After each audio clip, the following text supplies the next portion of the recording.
Mr. Speaker, I have an amendment at the desk. The clerk will designate the amendment. Amendment number 4, printed in the congressional record, offered by Ms. Tsongas of Massachusetts. The gentleman from Illinois. Mr. Chairman, I reserve a point of order against the amendment. Point of order is reserved. Gentlelady from Massachusetts is recognized for 5 minutes. Thank you, Mr. Speaker.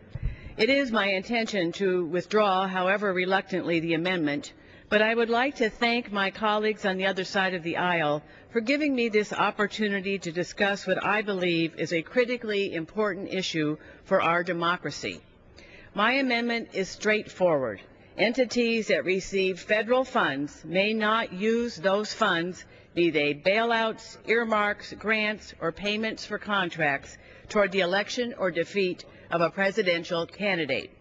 I understand what my colleagues on the other side of the aisle hope to accomplish with the underlying bill today. They want to protect taxpayer dollars. Saving taxpayer dollars is a noble goal, particularly in these tough economic times. Unfortunately, this bill eliminates the voluntary fund that taxpayers elect to put toward campaign financing and does nothing about the much larger share of taxpayer dollars that can now go to campaign financing with no say from taxpayers. If we are truly serious about protecting taxpayer dollars, it is these dollars we should be concerned with. We should ensure that corporations and other entities receiving taxpayer money cannot turn around and use that same money to finance presidential campaigns. The Supreme Court in Citizens United allowed corporations to have unlimited influence in elections.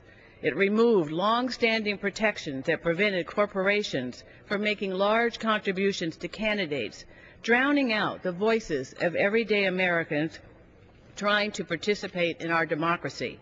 In the wake of Citizens United, public financing of presidential elections is all the more important to ensure a level playing field for candidates running for office and to preserve the voice of the American taxpayer.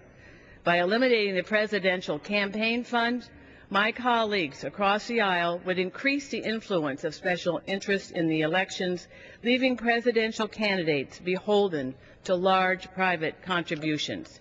If my colleagues insist on eliminating this important and completely voluntary fund, let us at least make sure that corporations receiving taxpayer money through bailouts, earmarks, and other federal funds are not able to then use these taxpayer funds towards influencing presidential elections.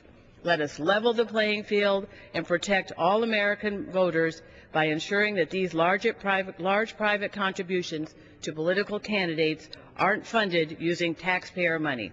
Mr. Speaker, I reluctantly ask unanimous consent to withdraw my amendment. Without objection, the amendment is withdrawn. Are there further amendments?